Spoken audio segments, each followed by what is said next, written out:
Iya sih kalau bicara beberapa hari ini memang dolar kayaknya menguat banget ya. Jadi rupiahnya kita kalau dilihat sudah 17.000 lebih ya. Jangan khawatir dulu gitu. Tim di pemerintah kita, kementerian tuh pada kerja. Daging Talk Talks to Learn. Assalamualaikum warahmatullahi wabarakatuh. Kembali lagi di Daging Talk. Kali ini sama-sama kita lihat dolar sedang tinggi dan rupiah semakin melemah. Nah, di depan saya sudah ada Mas Melvin Mumpuni, STMBA, seorang perencana keuangan yang handal banget di bidangnya. Apa kabar, Mas? Kabar baik, Mas Hatta. Apa kabar juga? Baik, alhamdulillah. Semua berkah yang di atas. Terima kasih sama-sama. Tapi ya Mas, ini kan kita sekarang kalau ngelihat berita nih kan lagi ini ya. Capek ya? Iya, gitu. Sebenarnya menurut Mas, bisa nggak sih rupiah ini kembali menguat dan gimana caranya? Iya sih kalau bicara beberapa hari ini memang dolar kayaknya menguat banget ya. Jadi rupiahnya kita kalau dilihat sudah 17.000 lebih ya. Ya kan? Sudah 17.000 malah per hari ini kita syuting itu sudah di 17.600-an tuh. Ya sebenarnya kalau ditanya apakah bisa balik, saya sih optimis bisa. Tapi memang butuh waktu. Dan pemerintah di bawah Bank Indonesia pun juga sudah ngeluarin jurus-jurusnya tuh Mas Hatta. Sekarang udah ngeluarin? Sudah ngeluarin dari beberapa waktu lalu. Jadi gini mungkin banyak orang mungkin masih bingung ya, ini kenapa sih kok dolar naik terus, ini bahaya gak sih gitu. Iya pastilah, ini kan kekhawatiran banyak orang. Aku coba ceritain lebih gampang, tapi kalau misalnya ada pertanyaan monggo silakan ya dieksplor ya. Jadi pada dasarnya kalau hukum ekonomi yang paling dasar itu kan ada permintaan, ada penawaran. Maksudnya gini, orang dagang tuh gampang aja deh. Kalau misal ternyata ada satu barang yang seksi di lapangan, kodap semua orang pada pengen beli, tapi jumlahnya terbatas, maka harga akan naik. Ya kan? Betul kan seperti itu kan. Supply and demand. Supply and demand bahasa kerennya, supply and demand ya. Nah, sekarang gini kalau dilihat kenapa kok dolarnya naik? Berarti permintaan dolar lagi lebih tinggi dibandingin rupiahnya. Nah, pertanyaannya kenapa kok orang berbondong-bondong pada cari dolar? Betul nggak? Nah, jadi kita lihat apa nih yang menyebabkan kok dolarnya orang-orang di Indonesia atau kebutuhan rupiah tuh kalah banget nih atau orang lebih banyak pilih dolar. Satu, mungkin kalau misalnya Mas Hatta juga ikutin juga, Indonesia itu ternyata negara yang impor BBM. Dan kita tahu BBM ini sekarang lagi menjadi masalah karena ada perang. Jadi karena ada masalah di perang di Iran, yang Timur Tengah itu menyebabkan harga minyak mentah tuh naik. Bahkan sekarang per kita podcast ngobrol ini harga tuh sudah di 111 per barel. Sedangkan pemerintah tuh ancer-ancernya atau kurang lebihnya itu di angka 100-an lah, 107 gitu. Nah ini udah tinggi gitu. Udah over ya. Udah lebih gitu. Nah itu jadi satu masalah. Yang kedua, dari dalam negeri, negara Indonesia sendiri itu ada kebutuhan dolar banyak Mas. Karena apa? Karena ini, Mas tahu nggak kalau ada perusahaan-perusahaan yang bahan baku untuk produksinya itu harus datengin dari luar negeri. Contoh, kita makan mie instan, bahan bakunya apa? Yang paling ujungnya apa? Gandum kan. Nah, untuk datengin gandum dari luar negeri ke Indonesia, itu bayarnya harus pakai dolar. Nah, kalau mereka produksi, mereka juga harus beli kan. Nah, itu kebutuhan juga ada. Terus di dalam negeri sendiri, perusahaan-perusahaan besar, pemerintah juga itu ada kewajiban atau utang dalam bentuk dolar juga. Jadi ketika mau bayar cicilan, mau bayar pokok, mereka juga harus konversi ke dolar juga. Jadi sebenarnya banyak banget. Nah, kalau tadi Mas Hatta tanya, lalu gimana caranya nurunin gitu? Nah, sekarang kita bikin gimana caranya rupiah lebih seksi, benar nggak? Kan tadi kan dolar kebutuhannya, misalnya gimana? Apakah mungkin bisa dilakukan supaya term of payment atau pembayarannya tuh nggak di 1 bulan blek gitu, diatur. Jadi kebutuhannya itu bisa lebih rata, misal. Kedua, Bank Indonesia itu juga sudah melakukan banyak jurus Mas. Kalau dianggap kayak orang silat gitu, ilmunya udah pada keluar tuh. Jadi gimana caranya supaya meyakinkan investor-investor asing atau investor dalam negeri juga supaya pegang rupiah gitu. Jadi keluarin produk-produk instrumen-instrumennya gitu. Instrumen itu sebenarnya produk keuangan gitu. Gitu. Jadi kalau ditanya seperti itu Mas gitu. Nah, kalau kita lihat kondisi sekarang, pasti kan orang banyak juga bertanya, kapan ini kembali normal ataupun kapan ekonomi kita kembali membaik lagi gitu. Apakah ada prediksi dari Mas Melvin? Itu agak sulit ya kalau memprediksi tanggal ya. Ya, kalau tanggal tuh agak sulit. Tapi kalau dilihat pergerakannya gini Mas, sejauh ini memang betul belum ada tanda-tanda rebound. Gitu. Saya belum lihat rebound itu gini. Jadi ketika harganya naik sampai satu titik dia udah mulai turun gitu. Itu rebound kayak zaman dulu coronavirus gitu, COVID. Itu kan sampai naik tinggi, tapi begitu kena ada vaksin dan lain sebagainya dia udah mulai nukik ke bawah kan. Nah, sekarang itu belum Mas, masih harganya masih naik terus. Nah, saya belum lihat kapan kira-kira bisa puncaknya dan itu turun. Itu belum bisa Mas. Tapi kalau diprediksi dari beberapa, jadi gini Mas. Kalau di beberapa bank itu ada namanya kurs forward. Mas pernah tahu kurs forward? Iya. Kurs forward itu kayak gini contohnya. Misal gini Mas, ada perusahaan-perusahaan yang punya deal katakanlah untuk datengin bahan baku gandum 6 bulan lagi dari Brazil katakanlah, butuh dolar 6 bulan lagi. Kan kalau kita yang produksi kita nggak mau dong harga dolarnya naik turun kan. Dia kunci dulu Mas hari ini. Oke, kita deal salaman sama bank. Kalau saya beli, saya ada kebutuhan nih mau bayar untuk gandum, butuhnya $1 juta. Oke, kita deal hari ini ya untuk 6 bulan lagi. Harganya berapa nih? Oh, keluar harganya sekian. Itu namanya kurs forward Mas. Jadi dealnya hari ini, transaksinya akan dijalankan untuk 6 bulan lagi, 3 bulan lagi. Namanya forward ke depan gitu. Nah, kurs forward itu kemarin saya cek hari Minggu sekitar 17.700-an untuk 6 bulan lagi. Gitu. Itu masih di 17.700. Jadi dalam kondisi seperti sekarang, apa sih nasihat finansial yang bisa Mas berikan kepada masyarakat Indonesia ataupun teman-teman Gen Z sekarang juga? Ini menarik Mas, karena dulu tahun 97, waktu 98, waktu Indonesia krisis itu saya nggak tahu, waktu itu saya masih SD sih. Kalau Mas Atta masih SD juga atau masih kecil? 97, 98. Kayaknya belum ekonomi. SD deh. Belum. Kayaknya aku masih di bawah SD apa TK ya? Di Gitu bawah ya? TK lagi kayaknya tuh. Baru 2 tahun ya umur saya tuh. Iya Mas, walaupun nama saya Melvin, dari kecil disiapkan untuk ngerti tentang keuangan, melek finansial gitu kan singkatannya. Tapi 97, 98 saya belum punya konteks waktu itu SD kan, masih belum tahu ini tuh masalahnya apa. Tapi terjadi krisis gitu. Nah setelah gede, saya tanya sama teman-teman yang dulu dikerja di perbankan, senior-senior, sekarang udah tua-tua gitu kan. Saya tanya, dulu tuh 97, 98 tuh masalahnya apa? Nah ternyata masalahnya Mas ya, ketika dolarnya itu naik, orang-orang asing pada beli dolar, pada buang rupiah, pegang dolar semua. Terus tahu nggak, yang tiba-tiba ujuk-ujuk ngurus jadi buat Indonesia berantakan tuh gara-gara apa? Karena ternyata dalam negerinya tiba-tiba banyak beli dolar Mas. Yang hariannya kerjanya penghasilannya dalam bentuk rupiah, pengeluarannya dalam bentuk rupiah, kemudian belum ada rencana pergi ke luar negeri, belum ada rencana untuk nyekolahin anak ke luar negeri, belum ada bisnis untuk ekspor impor, tapi karena FOMO, karena takut, karena psikologi, karena nggak ngerti ini apa yang harus dilakukan, karena lihatnya dolar naik terus, tiba-tiba mereka berbondong-bondong pada beli. Nah, akhirnya apa? Dalam luar negeri beli dolar, dalam negerinya ikut-ikutan panas, FOMO, kode ikut-ikutan. Akhirnya apa? Kebutuhan demandnya naik terus. Nah, makanya waktu itu harga dari 2.500 perak dolar waktu itu naik ke belasan ribu Mas. Kebayang nggak Mas? Bayang. Makanya dengan statementnya Pak Prabowo itu saya memahami gini, jangan khawatir dulu. Tapi ini pemahaman saya, bisa jadi ini bisa jadi mungkin berbeda ini maksud. Tapi ini pemahaman saya memahaminya kalimat itu tuh kayak jangan khawatir dulu gitu. Tim di pemerintah kita, kementerian tuh pada kerja. Nah, jadi kalau kita individu tidak ada kebutuhan untuk penghasilan dolar, pengeluaran dolar, bayar cicilan dolar atau sekolah anak dolar, ya udah nggak usah tiba-tiba beli dolar gitu. Gitu. Jadi tetap bantu rupiah supaya rupiah tetap strong gitu. Karena sekali lagi itu kan supply and demand kan Mas. Gitu. Nah, dulu kan memang ada sejarah yang aku sekarang ini lagi sering lewat seliwiran. Katanya Presiden B.J. Habibie itu sempat dari 16.000 turunin menjinakkan rupiah sampai 6.000 ya kalau nggak salah. Itu menurut Mas bisa nggak sih dilakuin lagi kayak gitu? Bisa. Ya karena itu kan instrumennya dimainkan, instrumen ekonomi kayak apa ya, instrumen tuh ya kayak alat musik lah ya. Alat musiknya kita mainkan gitu.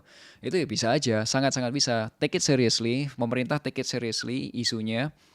Kemudian bikin bikin roadmap gitu untuk memperbaiki gitu. Jadi jangan satu-satu gitu, tapi satu tim gitu. Itu aku yakin itu beres. Itu aku yakin beres gitu. At least menurunkan lah ya. Iya, Mungkin dibikin kan normal. 6.000-nya kita belum tahu ya, tapi Enggak. Ekspektasinya gini Mas. kalau ke 6.000 kan jauh banget ya. Betul Mas. Justru kalau misal rupiah atau mata uang lah ya pada umumnya itu naik turun kayak gini, buat pengusaha kurang suka Mas. Karena nanti budgetingnya berantakan. Pengusaha tuh lebih suka apa? Stabil. Oke, kalau misal setiap tahun pemerintah kasih tahu harganya rupiah kurang lebih dipatok di harga range misal 16.000 sekian sampai 17.000 sekian ya. Dijaga di situ terus. Wah, buat pengusaha itu suka. Karena apa? Kita udah punya patokan gitu. Tapi kalau ini naik turun sampai tadi 6.000 gitu. Wah, gimana nih? Nah, kalau yang perusahaan yang ekspor gimana, Mas? Yang kirim ke luar negeri, kita produksi dalam negeri. Misal produksi alas kaki, kaos kaki, mau ekspor ke luar negeri. Tiba-tiba rupiahnya 6.000. Apakah dia nggak bingung Mas? Produksinya gimana nih? Gitu. Ya kan ongkosnya kan dihitung dalam semua dolar, keuntungannya kayak gini dihitung semua. Nanti karyawannya gimana, bahan bakunya gimana, berantakan kan. Lebih suka makanya apa? Kalau bisa tuh stabil. Pembahasan yang Jadi berat sangat ya? menarik dan berat tapi menurutku penting sih. Buat aku nih lagi belajar juga Mas. Thank you. Namanya juga Ya. anak yang selalu haus ingin belajar. Nah, kalau dalam kondisi kayak sekarang gini ya Mas. Apakah fenomena anak-anak sekarang ini pengen cepat kaya ini masih reasonable nggak? Mas Atta, saya di perusahaan tuh finansialku, kita tuh kan diundang di perusahaan training. Ya, Iya. perusahaan training kita diundang beberapa program training lah, pelatihan. Nah, salah satunya pertanyaan saya pernah nanya gini, kenapa ke audiens gitu, ke floor, aku tanya, kenapa sih orang-orang tuh pengen kaya gitu, pengen cepet kaya gitu, get rich quick gitu. Mereka ada yang jawab, buatku emang lucu tapi ngenes sih Mas. Mereka bilangnya gini, bukan pengen cepet kayanya gitu, tapi mereka udah capek miskin. Mereka udah capek, udah ngerjain. Wah, dia udah ngerjain kayak gini. Pokoknya zaman dulu kan dibilangnya apa? Apalagi Gen X, Gen Y, anak-anak milenial, mereka dikasih tahu orang tua dari zaman dulu apa? Sekolah yang pintar, dapat nilai yang bagus. Supaya apa? Dapat kuliahnya bagus. Kuliah bagus, nanti dapat apa? Kerjaan yang bagus. Kerjaan bagus, gaji dapat apa? bagus. Gaji bagus. Begitu ada kayak gini, inflasinya tinggi atau apa, koda misal barang-barang naik, koda udah kerja keras tapi harganya tetap naik, koda ini makin berat gitu, kayak kita tertampar realita gitu. Perasaan dari dulu udah dikasih tahu kayak gini, plannya gini, tapi begitu ditampar realita, das, udah capek gitu. Yaudah deh, gimana sih caranya cepet kaya? Apalagi sekarang nih, zaman di tahun berapa berarti ya? Lepas tahun 2000, zaman waktu itu zaman setelah YouTube pertama-tamanya itu Mas. Udah tiba-tiba Instagram masuk, udah habis itu kemudian ada TikTok langsung semua orang udah lihat pencapaian orang lain, udah pengen cepet kaya jadinya, pengen cepet sukses, pengen punya mobil sport dan lain sebagainya. Wah, makin berantakan kepalanya. Jadi story di mana-mana ya. Iya gitu. Ya, itu yang jadi bermasalah dan jadinya overthinking kan orang-orang kan. Gitu. Ya, masalahnya juga kayak gini. Apa sih yang nyebabin orang-orang itu kayak kok udah kerja keras mati-matian dari pagi sampai pagi gitu, tapi kok kayaknya berat gitu. Apakah kerja kerasnya itu kurang gitu, kayak kurang kerja keras gitu. Nah sebenarnya kalau dilihat-lihat ya bisa jadi gini, belum tahu caranya Mas. Jadi yang salah bukan kerja kerasnya ya. Belum tahu caranya kerja lebih efisien. Contoh gini ya Mas Kerja ya. efisien ya. Jadi Iya. kerja keras harus disandingi dengan kerja cerdas gitu ya. Ya, kalau efektif itu artinya dapat duitnya, nyampe ke tujuan. Iya, Efisien itu dengan waktu yang lebih dikit menghasilkan lebih banyak, misal, atau dengan orang yang lebih dikit bisa menghasilkan lebih banyak. Contohnya gini Mas, saya perhatiin dulu, karena saya juga subscribe Mas Atta dari dulu. Waduh, terima kasih. Ya, Matur suwun, Iya. matur suwun. saya memikirkan gini, kalau Mas Atta bikin konten tiap hari, bikinnya ya, yang prank lucu-lucu gitu, saya yakin pasukannya nggak cuma 1-2 orang di belakangnya.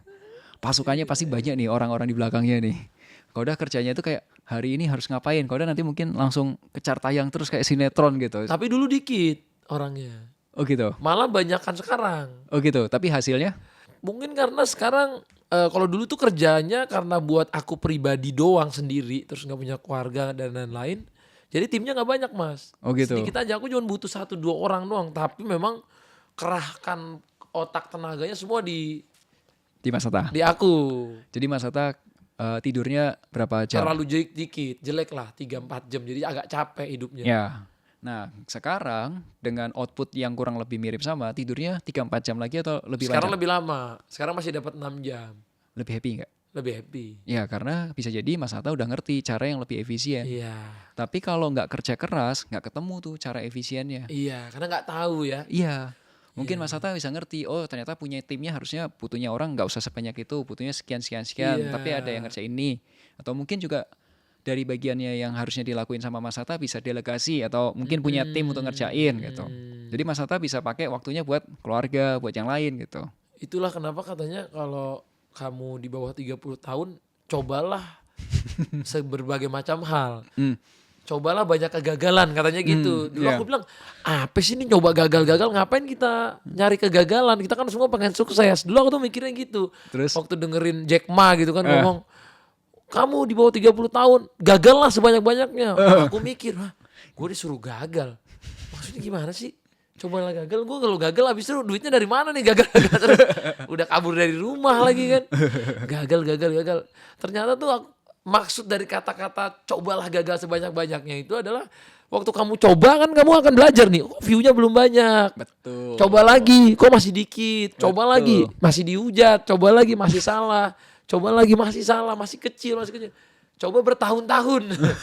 Baru di angka itu, wih ada yang bagus. Tapi di balik angka yang bagus itu kan ternyata gagal-gagalnya itu tadi yang dicari. Jadi kita tahu gimana yang bagus.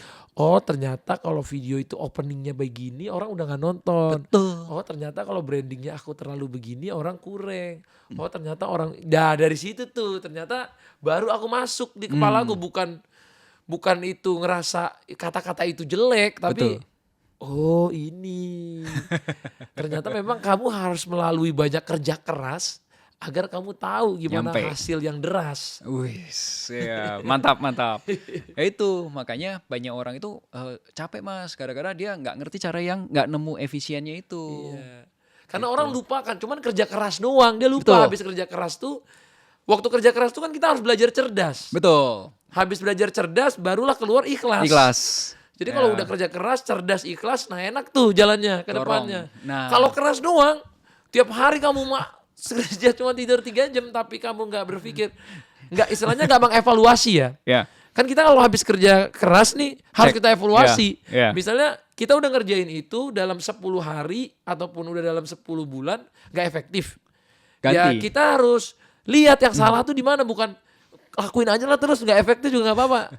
Nah itu tuh yang salah tuh, kerja kerasnya. Betul Mas. Terus yang kedua tahu nggak Mas? Tadi karena Mas sudah jawab satu lagi yaitu kerja ikhlas. Nah ternyata Mas ya, ini mungkin di apa bukan topik finance, tapi saya merasa kalau kita semakin ngejar duit itu makin jauh gitu Mas.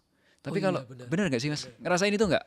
Ngerasain Kalau kan? niatnya misal dulu bikin konten karena mau duitnya doang, nah itu susah. Susah. Susah. Kayak semakin kita kejar makin jauh gitu. Iya susah. Tapi begitu dibalik, misal kita niatnya adalah apa?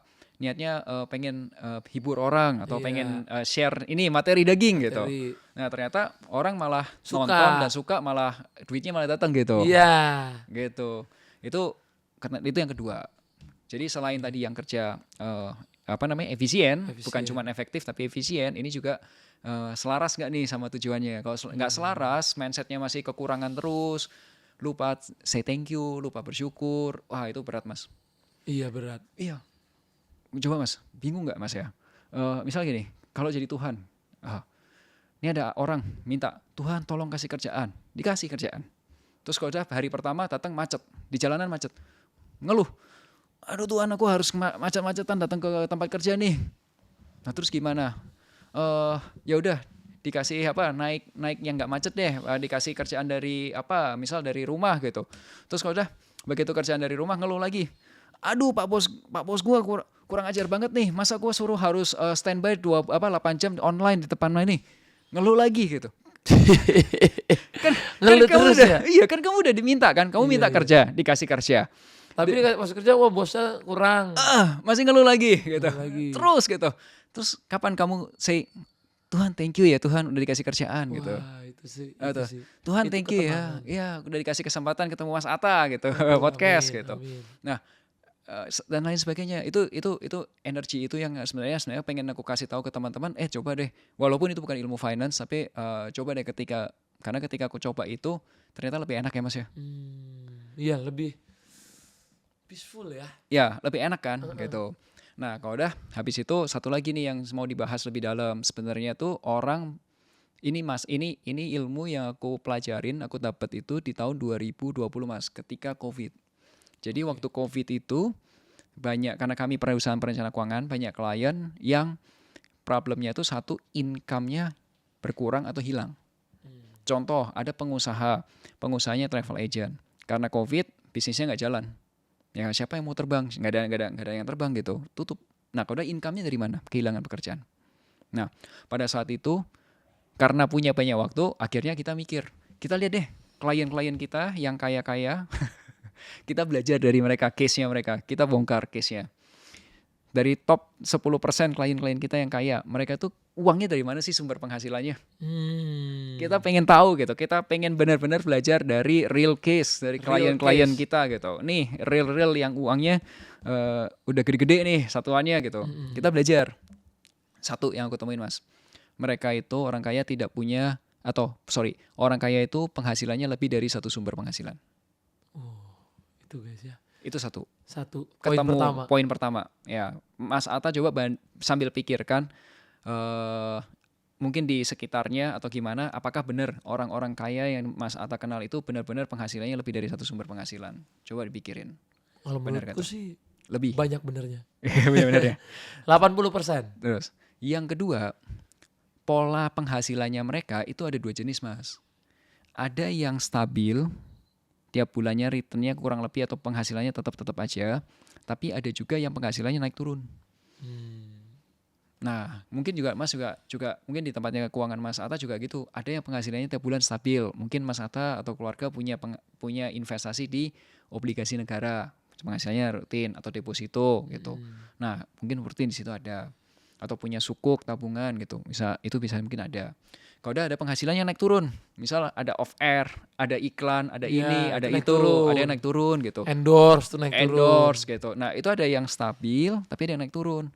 Nah, masalahnya kebanyakan orang Indonesia, ini dari dua masalah tadi doang ya. Itu nanti saya breakdown lagi lebih dalam lagi tentang income ini, karena banyak orang yang sekarang ini lagi bingung income-nya gimana kan. Iya, malah Gitu. katanya income makin gede kok makin gede juga Ya, pengeluarannya. itu ada juga nanti penyakitnya.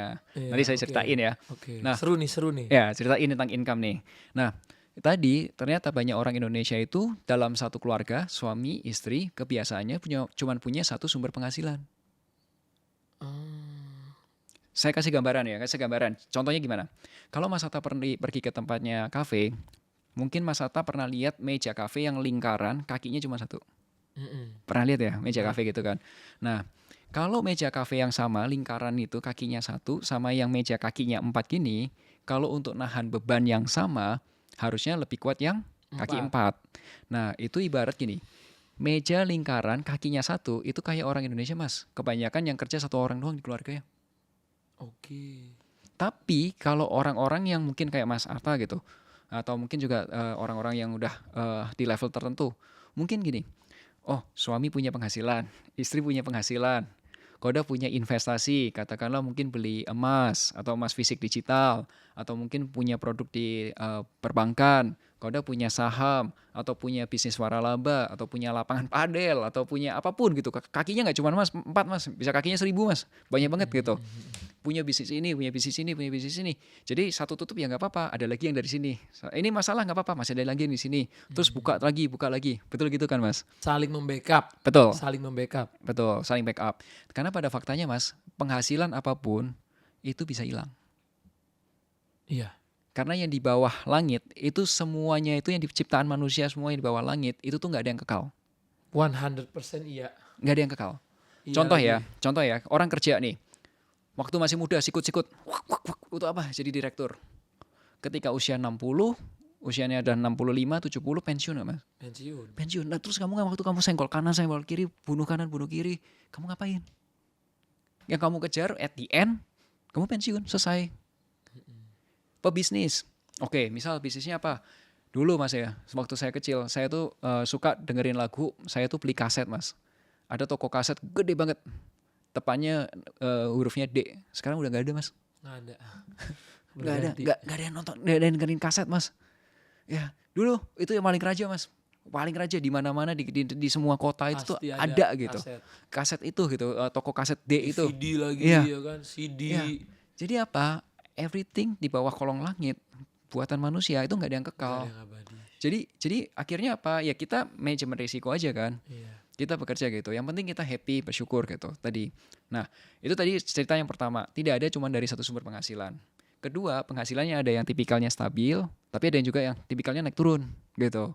Nah, kemudian yang ketiga yang mau cerita lagi nih Mas. Itu konten kreator tuh Mas. Konten kreator tuh naik turun. Tapi Bisa naiknya peak, tiba-tiba tingginya Masya Allah, tiba-tiba bisa Turun turunnya banget. Masya Allah juga. betul. Tapi kalau konten kreator punya rumah kos-kosan beda ya Mas. Beda. Kan? Dia punya kos-kosan, atau dia punya bisnis lain, dia itu- punya berbagai penghasilan lah. Betul. Saya kasih contoh ya, artis lama Pak Haji Bolot. Betul. Pak Haji Bolot itu waktu Hebat itu tuh saya beliau. baca selain di tempatnya on air off air ternyata punya Kos-kosan. kos-kosan atau rumah yang dikontrakin gitu ya. Iya, betul. Terus kamarnya banyak lagi. Betul. Mau off air on airnya naik turun tapi yang ininya Kos-kosannya jalan jalan. terus. Nah, itu kan berarti kan yang on air atau off airnya kan yang naik turun. Naik turun. Tapi rumah kos-kosan yang stabil gitu. Karena emang ini bener ya guys, di balik indahnya kelihatan konten kreator di luar sana, yang kamu harus tahu di belakangnya adalah penghasilannya itu naik turunnya itu drastis. Gini ya. Jadi, shoo, shoo. Emang Mas Tata pernah gini? Ada Mas, tapi itulah kenapa konten kreator itu harus adaptif sama zaman, kalau menurutku. Oke. Contoh, Ah, ada nggak yang nyadar dulu itu YouTube bisa kayak gini? iya. Tiba-tiba sekarang YouTube itu terganti sama TikTok. Iya. Terganti sama Instagram Reels. Terus orang tanya, lah jadinya gimana Bang, hancur nggak? Enggak, TikTok saya gede juga. Ya. Alhamdulillah, misalnya TikTok, ini IG ku masih gede penghasilannya. Nanti ini yang turun, IG-nya lagi turun. Oh ternyata aplikasiku yang lain lagi naik nih. Wah ternyata begini. Jadi orang tuh ngerasa kayak, Bang kan ini lagi turun, kok Bang masih bagus? Ya di sini aku lagi bagus. Talent manajemenku lagi bagus tiba-tiba. Nanti talent manajemennya lagi sedang, tiba-tiba restoranku lagi bagus. Puji Tuhan. Puji Tuhan. Jadi memang aku sampai pernah cerita waktu COVID Hmm. pernah hampir semua usahaku itu lagi drop, Hmm. tapi aku mau tetap nggak boleh sampai karyawan gak gajian. Oke. Tahu-tahu bagusnya gara-gara apa Mas? Investasi jam tangan. Oke. Tiba-tiba nggak ada yang tahu Mas. Jam tangan naik harganya waktu itu benar. Jam tangan itu untungnya 1 jam 1 miliar lebih. Hmm. Untungnya Mas. Jadi aku jual jam tangan sama ada jual 1 Ferrari. Karyawanku sampai gajian terus THR kan kena Ramadan juga ya. Iya tuh. Sampai bahkan aku bisa jual sesuatu, bisa berbagi buat orang-orang puji gara-gara Tuhan. satu mobil itu bisa dijual buat berbagi. Dan itu aku masih jadi tabungan jadi banyak Mas. Puji Gara-gara Tuhan. investasi di salah satu tempat itu malah jam tangan. Bingung kan? Jam tangan mobil tuh, gue bilang ini COVID kok semua lagi masalah, tiba-tiba ini semua malah naik. Malah untung Mas, malah Iya. cuan. Jadi Allah tuh selalu jaga Mas. Jadi Iya. ketika punya niat baik, terus ada tadi kunci dari Mas, salah satu yang aku pegang juga, jangan lupa thank you. Iya, thank you. Jangan terlalu banyak meminta tapi lupa berterima kasih. Iya. Karena ternyata berterima kasih inilah yang membanyakkan rezekimu. betul. Kesyukuran itu. Betul. Kalau kamu bersyukur maka dilipat gandakan. Itu Betul. yang aku percaya dalam diriku ya. Ini terserah kalau Saya juga percaya sih. Thank you, makanya harus say thank you. saya thank you terus. Iya. Tadi Mas, terus kalau udah saya cerita lagi. Kalau udah dalamin lagi ya, saya nemuin lagi. Ternyata klien-klien yang kaya itu tipikalnya ketika dibongkar penghasilannya dibongkar lebih dalam lagi, ada 3 jenisnya Mas. Ada yang dia kerja dapat duit. Jadi memang ada penghasilan utama. Jadi anggap aja kayak ini tuh kalau Mas pernah lihat ini perhatiin pesawat terbang itu kan engine-nya biasanya ada 2 kan, kanan di sayap kanan 2, di Paham. sayap kiri 2 gitu. Nah bayangin gitu, ini engine-nya itu yang pertama tuh dia harus kerja dulu, dia kerja untuk dapetin penghasilan. Jadi klien-klien itu ada yang dokter, kemudian ada yang pengusaha, kemudian ada yang pedagang. Pedagangnya bukan pedagang trader, tapi bukan trader yang macam-macam, tapi dagang kayak dagang baju, dagang rumah, dagang macam-macam lah, dagang. Terus kalau udah dari yang dagang itu, mereka juga punya penghasilan dari investasi Mas. Ada yang investasi di saham, ada yang investasi di surat berharga negara dan lain sebagainya. Terus yang ketiga, mereka punya aset yang menghasilkan pemasukan. Ini bagus nih. 3, itu beda. Bagus. Jadi yang kedua tuh uangnya, jadi yang pertama tuh orang yang kerja dapat duit, yang kedua tuh uang yang kecilnya dia itu dilipat gandain jadi lebih gede, dan yang ketiga dia punya asetnya menghasilkan uang. Contohnya apa? Tadi Pak Haji Bolot. Pak Haji Bolot punya properti Kos-kosan. kos-kosan banyak gitu. Katakanlah lebih dari sampai 50 kamar gitu. Itu kan propertinya menghasilkan gitu. Oke. Nah, selain itu ada lagi, misal contohnya ya, kalau yang ini tuh ada yang nulis buku Mas, dapat income royalty, nulis bikin musik dapat royalty.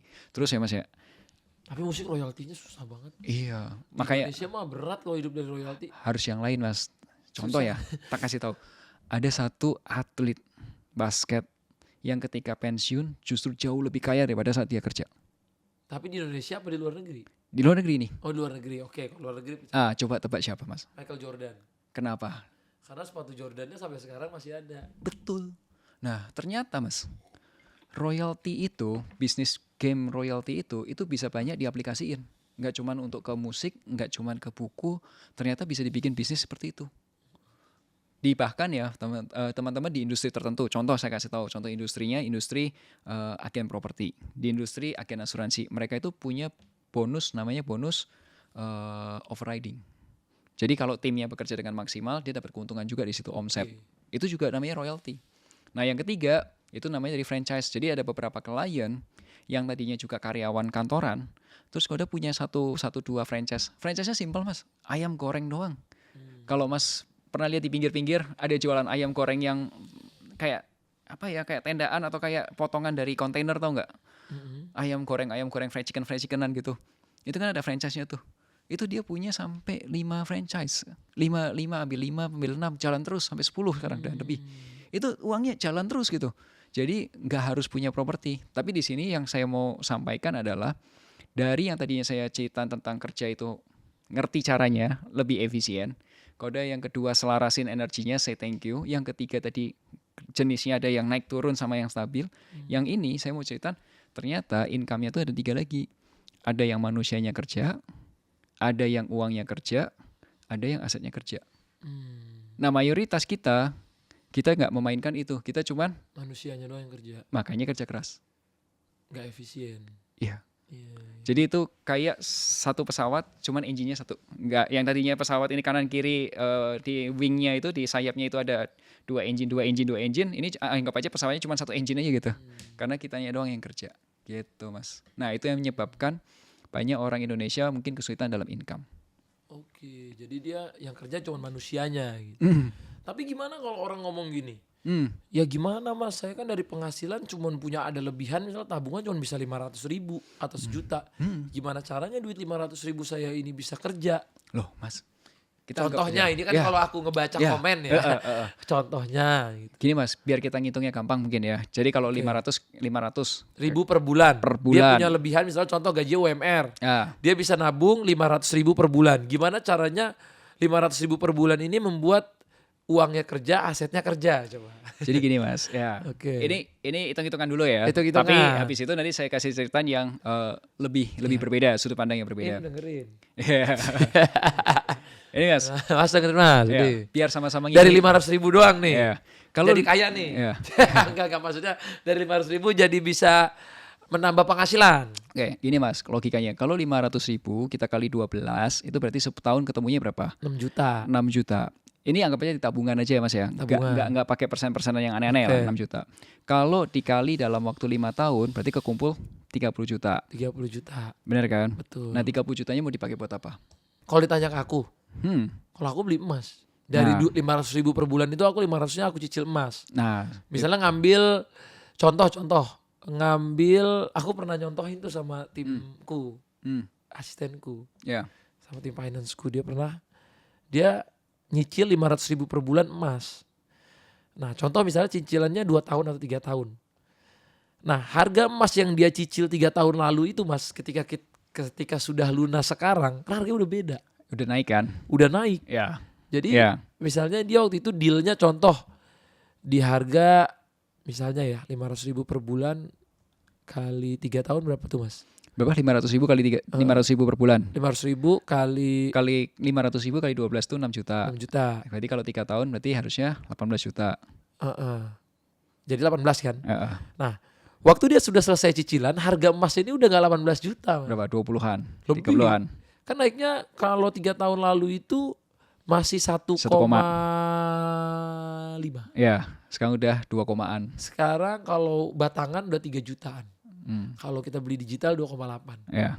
Ya, udah double. Udah hampir double. Jadi emas yang tadinya dia cicil itu nilainya tuh 18, sekarang dia udah punya duit di angka 30 jutaan something. Betul. Nah, yang mau saya kasih tahu adalah gini, kalau kita hitung-hitung matematika, uang itu kekumpul, Mas.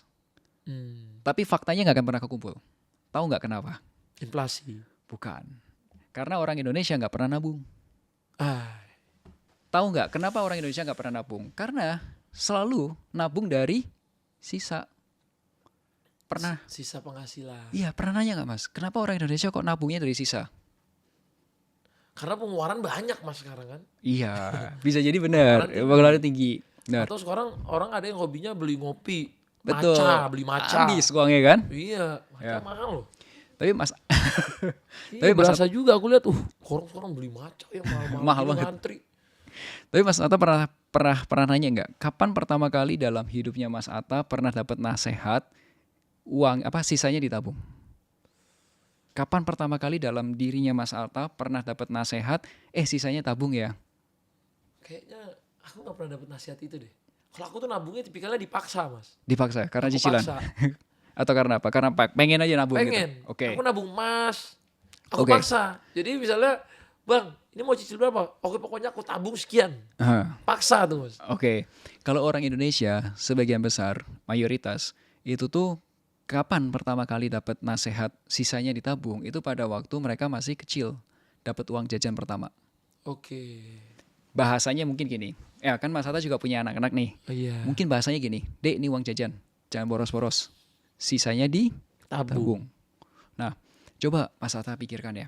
Kalau dari anak kecil, itu di kepalanya itu dikasih tahu sisanya tabung. Masuk SD sisanya tabung. 6 tahun kan SD, sisanya tabung. SMP 3 tahun lagi sisanya tabung. SMA 3 tahun lagi sisanya tabung. Sampai kuliah sisanya tabung. Lulus kuliah, emang dia berpikir, gue punya uang langsung gue tabung. Enggak dong, karena dia udah dimasukin Sisanya tabung. Berarti itu salah omongan itu ya. Di Indonesia seperti itu. Oke. Tapi kalau di luar negeri, itu orang-orang bule, mami-mami bule, itu kasih nasihat ke anaknya dalam bahasa Inggris ya, itu pay yourself first. Pay yourself first artinya apa? Begitu kamu punya uang, kamu bayar dirimu sendiri untuk masa depanmu. Artinya kamu tabung atau kamu invest dulu. Jadi orang-orang bule kalau diterjemahkan pay yourself first gini.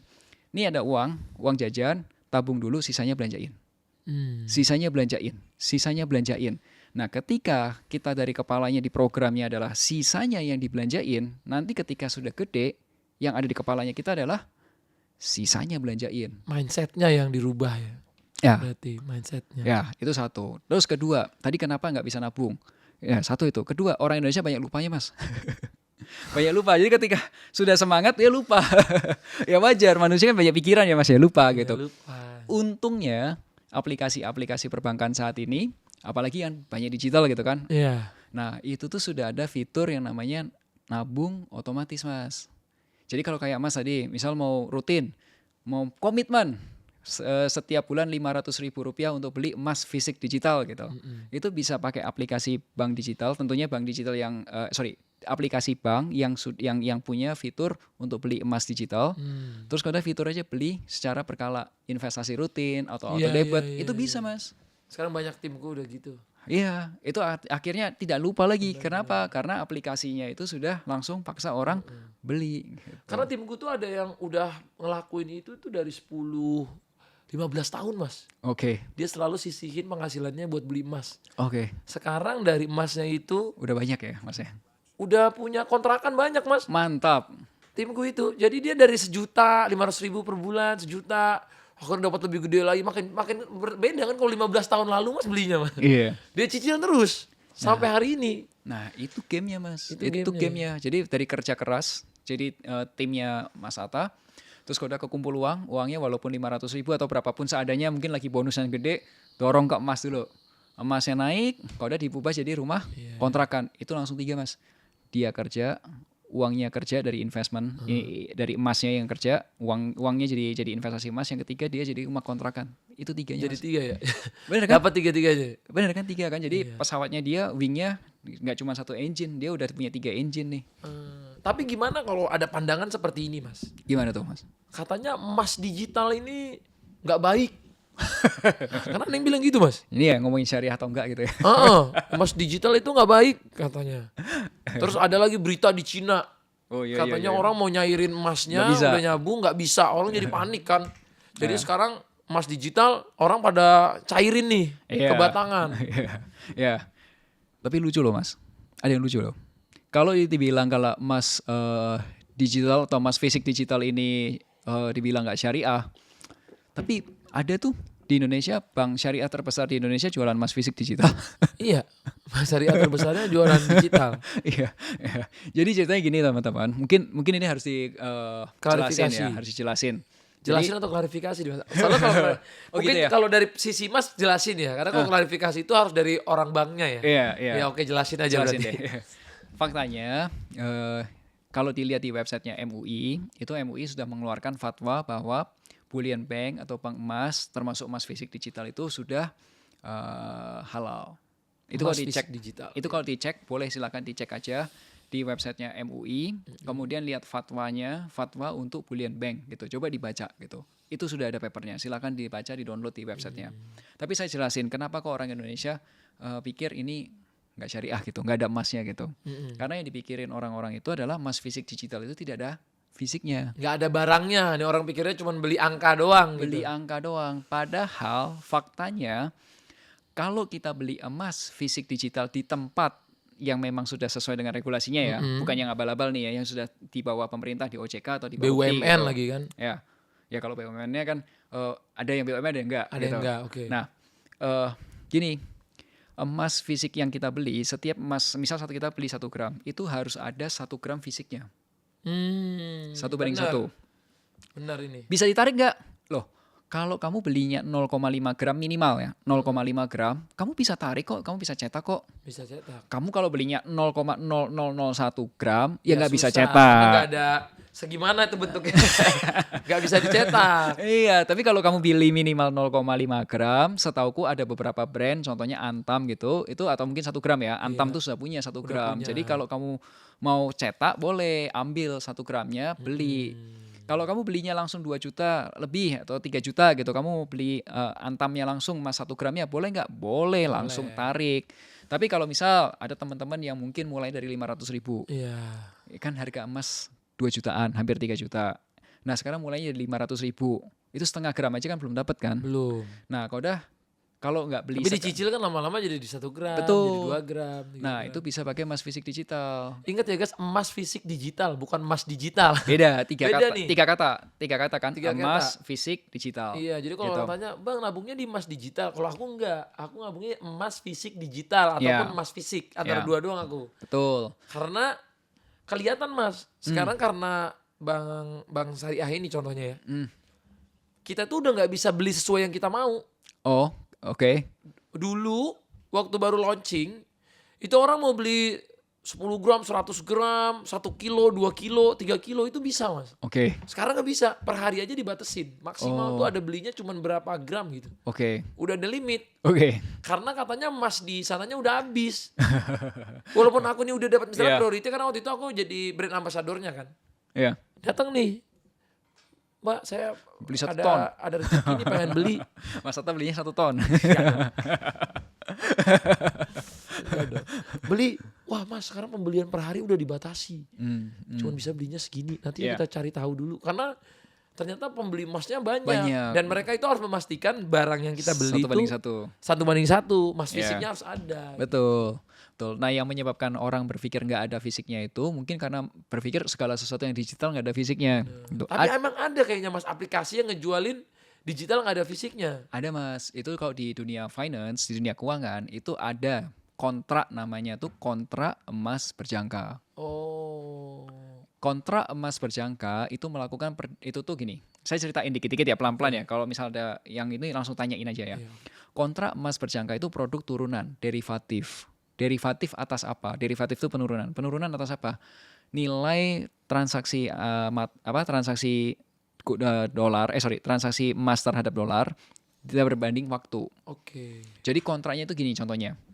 Eh, saya ceritain jangan emas dulu, tapi nanti saya kembali ke emas. Saya ceritain kontrak ini kayak apa karena ini kompleks, Mas. Oke. Saya ceritain dulu. Misal gini, di suatu negara ada perusahaan yang bikin saus tomat. Saus tomat yang kalau kita lagi makan ayam goreng itu pakai saus tomat atau kentang saus tomat. Nah dia itu perlu tomat banyak banget. Tapi tomatnya itu tatangnya itu butuhnya 6 bulan lagi karena sekarang masih banyak tomat di gudang, butuhnya 6 bulan lagi karena harus untuk produksi. Nah, kemudian dia bilang daripada harga tomatnya itu nanti naik atau turun harganya berantakan, nanti ujung-ujungnya ongkos produksiku naik turun, mendingan aku kunci dulu deh harga tomatnya berapa. Saya beli sekarang, saya akad sekarang, untuk 6 bulan lagi barangnya datang, tomatnya datang, kemudian saya bayar gitu. Harganya berapa? Itu namanya tadi forward. Nah, tapi di dunia ini yang pedagang tomat itu ada banyak banget. Dan mereka saling melakukan perdagangan di bursa. Nah, itu namanya di dalam pasar. Itu jadi namanya futures. Jadi kontraknya untuk nanti. Nah, kita akad sekarang untuk nanti untuk sesuatu yang nanti harganya nanti. Dan itu dilakukan di dalam bursa. Gitu. Itu namanya kontrak berjangka. Bahasa Inggrisnya futures. Gitu. Nah, emas juga begitu, Mas. Nah, biasanya orang pakai emas kayak gini itu tujuannya buat apa? Kontrak emas itu. Kalau perusahaan-perusahaan gede itu pakai namanya hedging. Hedging itu gini. Bahasa sederhananya gini. Coba bayangkan ya Mas ya, ada tambang emas. Tambang emas itu pengennya harga emas akan selalu naik kan? Oke. Ya kan, karena kan dia gali dari perut bumi, dia jual kan, pengennya harga emas naik gitu. Faktanya harga emas itu bisa naik bisa turun loh Mas. Nah kalau perusahaan tambang emas ketika harga emasnya turun terus, rugi nggak? Oke, rugi. Rugi. Nah dia harus cari sesuatu untuk bisa ngimbangin penurunan harga emas supaya dia tetap bisa untung, supaya apa? Gaji karyawan, operasional dan lain sebagainya. Nah itu makanya ada kontrak-kontrak berjangka seperti ini. Itu salah satunya, itu namanya hedging. Nah terus individu biasanya pakai kontrak berjangka itu tujuannya untuk apa? Spekulasi Mas. Karena harga emas itu naik turun. Nah dia spekulasi. Terlalu kencang ya. Ya, tapi itu bukan emas fisik digital. Itu namanya kontraknya adalah kontrak emas berjangka. Nah, kalau emas fisik digital itu harus benar-benar ada fisiknya. 1:1. Siapa yang menjaga? Nah, di Indonesia ada 2 Mas.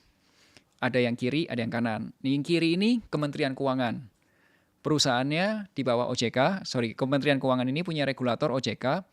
Terus perusahaannya namanya Bullion Bank atau mungkin kenal Mas atau kenalnya Bank Emas. Oke. Di Indonesia ada 2. Itu ada BSI sama Pegadaian, dua-duanya BUMN. Nah, di sini itu ada Kementerian Perdagangan, Mas. Kalau ini Kementerian Keuangan, ini Kementerian Perdagangan. Di bawah Kementerian Perdagangan itu ada Bapepti. Dan di bawah Bapepti itu ada pedagang emas fisik digital juga. Jadi ini ekosistemnya begitu gitu. Nah, jadi kalau teman-teman ada yang bilang, oh nggak ada fisiknya. Enggak, teman-teman. Coba buktiin aja. Pakai uang katakanlah 2 juta atau 3 juta. Beli atau let's say 1 jutaan. Beli setengah gram emas. Udah coba tarik. Itu untuk membuktikan sendiri. Betul nggak? Ya, jadi makanya cobain. Aku bilang, makanya kalau dibilang itu tidak syariah karena tidak ada barangnya. Coba dikaji ulang, dipelajarin. Pakai uang yang kecil aja, tarik lagi gitu. Nah kalau bisa ditarik, berarti kan kenyataannya memang ada emas fisiknya. Menarik guys. Ini cukup menjawab juga menurut saya. Karena saya juga banyak dipertanyakan pertanyaan ini sama teman-teman di luar sana. Gimana bang ini? Jawaban Mas tadi cukup. Oh iya, saya bisa menjelaskan hal yang sama jadi. Bagus banget. Terima kasih. Nah mungkin kita udah menuju ke akhir nih Mas. Oh thank you. Seru banget pembahasannya. Thank you. Mungkin aku ada 2 pertanyaan terakhir aja. Oke. Pertanyaan pertama. Apa pengeluaran terburuk Gen Z menurut Mas? Judul Mas. Oke. Sebutkan 3. Oh, sebutkan 3. Oke. Terburuk menurut Mas. Yang nomor 2 sama nomor 3 apa ya Mas ya? Saya mikir dulu. Kalau yang nomor 1 tadi pasti judul. Saya Judul. nggak agree dengan judul gitu. Pasti Saya nggak juga. agree. Kalau yang Oke. kedua pengeluaran terburuk ya. Pengeluaran terburuk tuh sebenarnya gini. Ini nomor 2 sama nomor 3 ya Mas ya. Oke. Tak jadiin satu. Segala sesuatu yang kamu beli, padahal kamu belum ada uangnya, hanya untuk menyenangkan orang lain. Dan orang lain itu bukan orang yang kamu suka juga. Hmm. Jadi kamu beli sesuatu, uangnya kamu belum ada. Ini sebenarnya kata-kata William Roger dan bagus banget. Jadi kamu beli sesuatu barang yang uangnya belum kamu ada, berarti kamu belinya nyicil atau ngutang untuk beli barang yang sebenarnya kamu nggak suka, untuk menyenangkan orang lain yang sebenarnya orang lain itu kamu juga nggak suka. Kalau Mas pernah nonton film di bioskop kemarin itu Tunggu Aku Sukses kalau nggak salah. Iya, tuh, Nonton nggak? sukses. Iya. Ya kan dia harus beliin ini untuk supaya oh kamu sukses gitu. Iya, biar dibilang sukses gitu ya. Nonton kan film itu? Itu kan dapat banget kan kayak gitu ya. Iya. Dan itu terjadi banyak gitu di zaman Ya, sekarang gitu ya. jadi ketika kamu beli barang, beli memang karena memang kamu butuh dan kamu memang menikmati bukan untuk orang lain tapi untuk kamu gitu. Atau untuk keluargamu gitu. Oke, Hmm. jawaban yang menarik dan bagus sekali menurut saya. Dan ini pertanyaan terakhir, bukan pertanyaan sih. Oke. Ini lebih ke berikan tips finansial dari Mas untuk anak-anak Gen Z sekarang. Untuk Gen Z Berikan ya. 3 tips finansial menurut Mas. Oke, kalau misal Gen Z sekarang, teman-teman mungkin sekarang di usia 20-an ya. Mungkin yang paling tua mungkin baru mau merit gitu, Iya. Gen Z. Di fase-fase awal itu menurutku adalah tingkatkan kemampuan kamu untuk menghasilkan pemasukan. Earning income. Jadi kamu bisa punya pemasukan tuh lebih gede. Caranya gimana? Ada 5 Mas. 1, tambah pengetahuan. Kedua, pengetahuan itu artinya yang kamu tadinya nggak tahu, setelah kamu baca buku, kamu belajar, kamu jadi tahu. Yang kedua, tambah upgrade skill. Jadi yang tadinya kamu nggak bisa main gitar, kamu bisa main gitar, atau kamu bisa main musik, atau bisa bahasa asing dan lain sebagainya. Yang ketiga, pertemanan Mas. Perbesar teman. Saya yakin Mas Atta bisa seperti ini juga gara-gara dibantu teman-teman sekitarnya. Setuju. Networkingnya banyak pasti, saya yakin itu. Karena ya pintu rezeki itu salah satunya datang dari silaturahmi kan. Itu. Yang keempat, itu jam terbang. Jam terbang tuh gini, kamu bisa main gitar, tapi kalau kamu latih terus, nanti ketika kamu sudah makin jago, bayaranmu pasti akan berbeda sama yang pemain pemula. Kelima, kamu harus menentukan kamu tuh pengen dikenal sebagai apa. Istilah sekarang bahasa kerennya itu personal branding. Personal branding itu sebenarnya gini, nggak harus jadi content creator kayak Mas gitu. Tapi kayak gini, misal nih kalau dalam satu perusahaan ya, misal di perusahaannya Mas Atta deh, kalau lagi ada event, ada acara, MC-nya pasti si A. Kemudian yang baca doa si B. Atau yang main gitar si C. Iya, pasti kepilih tuh, nanti kita kasih jajan tambahan gitu ya. Itu lagi kan? Iya. Itu namanya personal branding Mas. Karena dia mengecap dirinya, oh saya cocok sebagai MC-nya atau ditunjuk MC-nya terus. Nah sekarang kamu pengen cap seperti apa? Nah Gen Z, coba deh kamu pikir, kamu kalau pengen dicap sebagai orang seperti apa? Contoh, saya pengennya dicap sebagai orang yang paling jago meyakinkan investor. Ya kamu akan dipakai tuh. Saya pengennya dicap sebagai orang yang paling bisa nyelesain semua masalah. Pokoknya menteri segala urusan. Ya kamu akan kepake terus gitu. Ya kalau kamu dicapnya sebagai orang yang paling lelet, kamu gak akan kepake. Kamu dicap sebagai orang yang selalu telat dalam meeting, pasti orang akan ngaret kalau misal janjian sama kamu bikin lebih awal atau gimana gitu. Nah kamu pengen dicap sebagai apa? Jadi 5 hal itu untuk Gen Z. Pertama-tama untuk ningkatin income. Yang kedua, setelah income-mu ada, kamu bangun fondasi keuanganmu. Artinya apa? Punya dana darurat tabungan. Jadi jangan sampai kalau kepepet ngutang. Gen Z jangan kayak gitu. Bangun fondasinya dana darurat. Kode yang ketiga, kalau misal pun nyicil, hati-hati. Nyicilnya tuh jangan sampai gini ya. Penghasilan 10 juta, cicilan 8 juta. Udah mati itu pasti. Capek itu pasti, kerja capek. 10 juta nyicil 3 juta boleh nggak? Boleh lah, masih oke lah. Tapi kalau 10 juta penghasilan cicilan 8 juta, aduh mati itu Mas. Udah tiarap tuh. Kecuali cicilannya emas, boleh nggak? Cicilan Mas, tapi kalau misal income-nya 10 juta, Jangan nyicilnya juga 8 ya, juta, mati terlalu juga. jelek. Iya. Pengeluarannya gimana? Masa 10 juta hidupnya 2 juta gitu, aneh gitu. Iya, benar. Boleh, tapi yang make sense aja lah. Misal dari 10 juta, 3 juta buat cicilan emas gitu boleh. gitu ya. Gitu. Ya itu tadi Mas. Wah. Thank you banget Mas. Thank you Semoga Mas ini Atta. jadi insight yang bagus buat teman-teman di luar sana. Thank you ilmunya. Sehat terus, sukses terus. Sukses juga Mas. Nanti semoga kita bisa ngobrol-ngobrol lagi. Mau ya kalau ada yang penasaran sama Mas buat ngajarin kita lagi di sini, komen aja di bawah guys. Kasih pertanyaan sebanyak-banyaknya. Kalau pertanyaannya banyak saya undang lagi. Thank you. Assalamualaikum. God bless.